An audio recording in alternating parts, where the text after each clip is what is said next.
Welcome to the Psych Central podcast, where each episode features guest experts discussing psychology and mental health in everyday, plain language. Here's your host, Gabe Howard. Welcome to this week's episode of the Psych Central podcast. And calling into the show today, we have Dr. Jessi Gold. Jessie is an assistant professor in the Department of Psychiatry at Washington University in St. Louis School of Medicine. Jessie, welcome to the show. Thank you so much for having me. Dr. Gold is particularly interested in college mental health, women's mental health, and gender equity. She's also interested in physician wellness, medical education, and the overlap between popular media, stigma, and psychiatry. You're really writing about a lot of concepts as it relates to mental health in our society. Yes, all of the topics that I think people bring into their doctor's offices or to their psychiatrist or their psychologist, those are the things that I'm interested in. So let's kind of start here for a moment. You are a practicing psychiatrist, correct? Correct. I see patients almost all of my time. So that means when you say these are the things that people are bringing into psychiatrist's office, these are the things that people are bringing into your office. Absolutely. These are the things that we talk about all of the time, or the things that I feel like I end up repeating a lot, or the things that I hear other people talking about with their experiences with patients or on social media, topics that are coming up in the news or topics that are coming up in movies or television. How does something happening in pulp culture or the news impact your ability to help patients or the patient's ability to connect with you? There are lots of ways, actually. So I would say the one way would be that if what they heard on the news would make them stigmatize mental health in some way or think that something was wrong with them because they had mental illness, that might mean that they don't get help when they need it. That might mean that they avoid going to get help until they're really quite sick and they're not coming in the preventive stage of care. And we often say when you're actually suicidal or when you're not getting up out of bed or you're not eating, you're not sleeping, those sorts of things. If you're waiting till then, sometimes there are reasons that that's the case. But if it's because you read something on the news that told you you don't actually have a problem or made you feel like you should be ashamed to have that problem, it very well could impact your care, your day-to-day. That's one way. Another way would be if they said something on the news about a particular treatment or a particular way of dealing with a problem. And sometimes those are evidence-based, and that's great. And sometimes they're not. And I think that people will come into their doctor's offices or talk to their friends or family or talk to someone on social media or offline about these kinds of treatments that are mentioned. And I think that's another way it can impact your day-to-day practice. So you should know about the things that people are talking about and be able to comment on them, be able to say that that isn't true or won't work because of an actual reason. I don't really see that as a patient's fault or a family member's fault. I think that if we're advertising directly to patients, as some pharmaceutical companies do, or we're talking about treatments in the news or wellness products in the news, that's what people are reading and seeing. So you can't really fault them for having a comment or having a feeling about what they see. It's my job to be able to say, this is not true because, or this won't help you because, or this will help you because, and sometimes they have really great ideas, frankly. That's actually a really great point. One of the things that you said is that sometimes they come in with the correct information. They have information that they learned from a credible source. So I think we can all understand how empowering that can be and how it can help your job. What about when they come in with the get well quick scheme, as I like to call them, when they, I watched a YouTube video and it said that if I do lavender oil on the back of my ear, it will cure my voices. And I don't understand why you're hiding this from me. How do you handle that? It's really hard, because I think if you read things and you see things, it's easy to believe them. And if you want to believe something because you've had a lot of things wrong with you and nobody's been able to tell you what's wrong with you, which happens a lot with chronic pain, for example, or you don't necessarily like the diagnosis that you've been given, or you think it means something you don't want it to mean, all of these are vulnerabilities that are very easily preyed upon by these kind of products or the wellness industry. And basically what happens in those kind of conversations is you just have to level with people and try to give them the best information that you have and try to make a case for why you don't think it's the best thing for them and why you think something else would be. It doesn't always work. And I definitely think that there are times where it's kind of frustrating for both parties. You know, a lot of supplements, for example, do have negative impacts on other pharmaceuticals you could be taking, or might have side effects that interfere with mental health in general, or could have side effects of something like suicidality. And so understanding those are really important to be able to convey to the patient. But also, if you still stay on them and I'm trying to prescribe a medication, I think it can be pretty hard as a prescriber to do that ethically and feel good about someone staying on something that you know is really bad for them. The problem with a lot of these things is we don't actually know what's good or bad about them. Most of the time it's kind of neutral and you're just spending a lot of money on something that's not doing anything. And I think that's a whole nother conversation. But when you have those conversations with people, again, it's just sort of like, this is what we know, this is what we don't know. I'm trying the best I can to help you. And this is what I think would work. And I hear why you think this should work or why you read that this could work. And I'll read more about that to see what there is about that if I don't know anything about it. But for now, this is my recommendation. It's interesting what you said there, and I agree with you. I don't want to fall down the rabbit hole on this one, but you said they're spending a lot of money on these supplements or alternative treatments. And that's one of the things that I hear out there a lot. We can't trust the pharmaceutical companies because they're just in it for the money.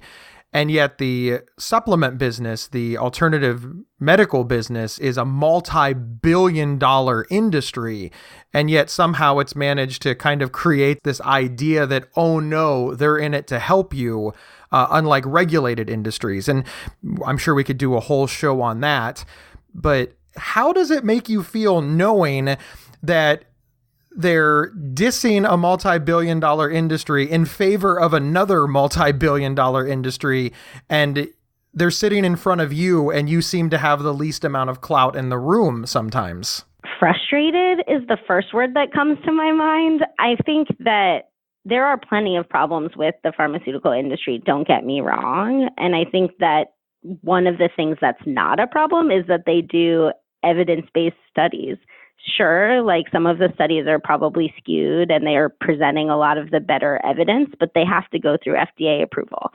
And a lot of these supplements, a lot of the things that you could buy, they have no regulation process. And so not only are they costing money, we can't even say that like if I picked this pill out of this bottle, it will be the exact same as that same pill in a different bottle. They're just not regulated. Whereas if you took any of your daily medication, they should all have the exact same dose of that medication in it, right? That's how we regulate. So I think that there obviously are problems with, as they call it, big pharma, but there are plenty of problems with the wellness industry. And I think I sit in this intersection where both prey on my patients. And so I'm well aware of both. And I see the direct-to-consumer marketing of big pharma, but then I also see celebrities talking about wellness products that cure your mental health or help with anxiety. And I just get frustrated. I wish that there was a better way to help people or help people see that there are great things about medication, even if maybe the way that it gets to you feels frustrating. I think that everything that you said was fair, that just because something has a problem doesn't mean that you have to throw all of it away.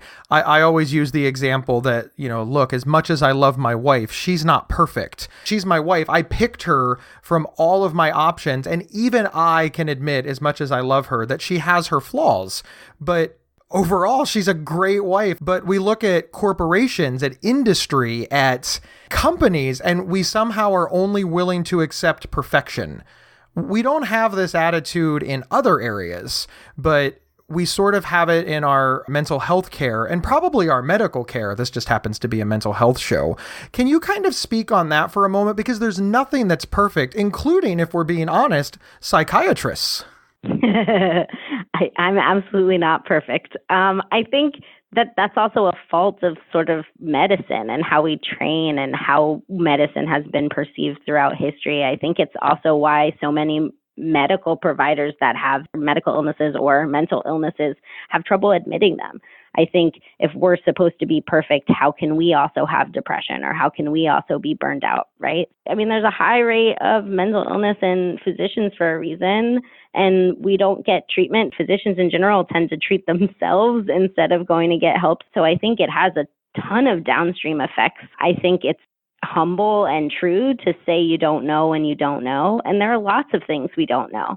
I also think it's important to say what things we do know. And when you're explaining, like, let's say a medication to someone, being able to really clearly state like what evidence we do have and what we know are some of the side effects and what we don't know is also relevant. And I think that saying you don't know feels uncomfortable and might even feel uncomfortable to be heard by a patient when a doctor says it.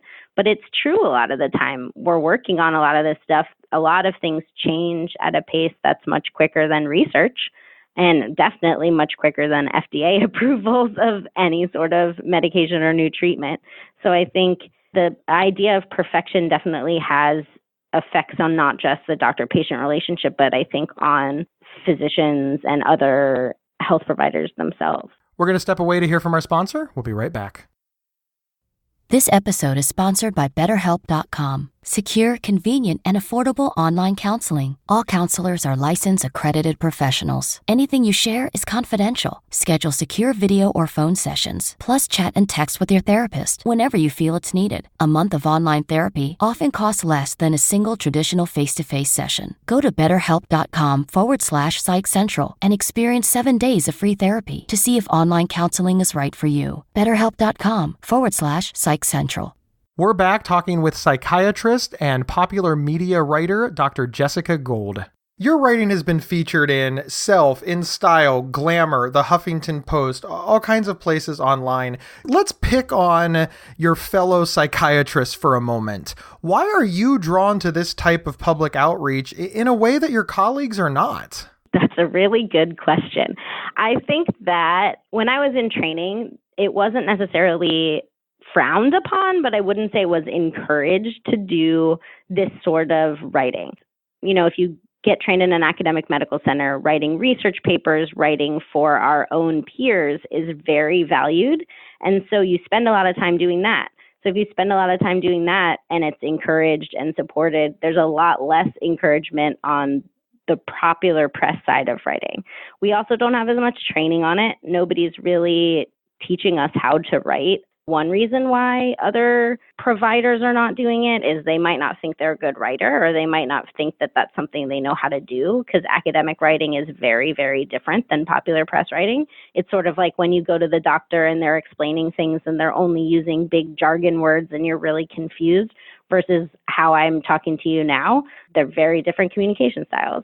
And then I think for psychiatrists in particular, we've always been taught that we're not supposed to be kind of taking up space. So there's this blank slate argument. Psychiatry and psychology started with psychoanalysts, where basically we are there to project you onto you and not really project our own opinions and feelings into the room. And if we're on TV or writing for the popular press or talking on a podcast, we're talking as ourselves. And it gives a lot of information about me. I try not to give all of the information about me for the same reason, but I think you still learn a lot about my opinions and my thoughts and how I view things, and it's a lot more vulnerable that way, and patients definitely read it. So I think it definitely changes the dynamic in a physician-patient relationship or therapist-patient relationship if you're doing a lot of these sorts of things. That is maybe a particular reason why psychiatrists might feel less excited about it. As somebody who lives with bipolar disorder, I'm really excited to see somebody in your position writing about the reality of it, because I think that there is a lot of disconnect between patients and doctors. And I really do feel that your articles help close that gap. One of the stigmas surrounding psychiatry is that psychiatrists are as crazy as their patients. And that's sort of a trope. You see it in movies, you see it on television, but is it like that? And how does society perceiving all psychiatrists as, just as mentally ill as their patients prevent people from getting treatment? I hope that that's something that's going away with time. I think that a lot of the images on TV and movies are made to be entertainment and not based in truth. I'm hoping also that will shift over time as people realize that those portrayals actually do have effects in what people are doing and how people are getting care, how people are perceiving physicians. There are not that many psychiatrists or mental health providers on TV, and they tend to come in very random occasions to do like couples therapy or just kind of scoot in. Or there's always like one of the tropes that comes up a lot is they sleep with their patients, which is, against all of our ethical boundaries and guidelines in so many ways. So I think that it's a gross misperception. However, we are human, right? And so 1 in 4 people have mental illness. So there are a lot of psychiatrists. Somebody is going to have mental illness. I also think we're just fascinated innately by the human condition. So we went into a field where our job is to listen and care and know what's going on in your life, and your life matters and you're not just a symptom. And I think being innately interested in that might mean that we're also curious about ourselves. But we are all human, and most humans do have struggles.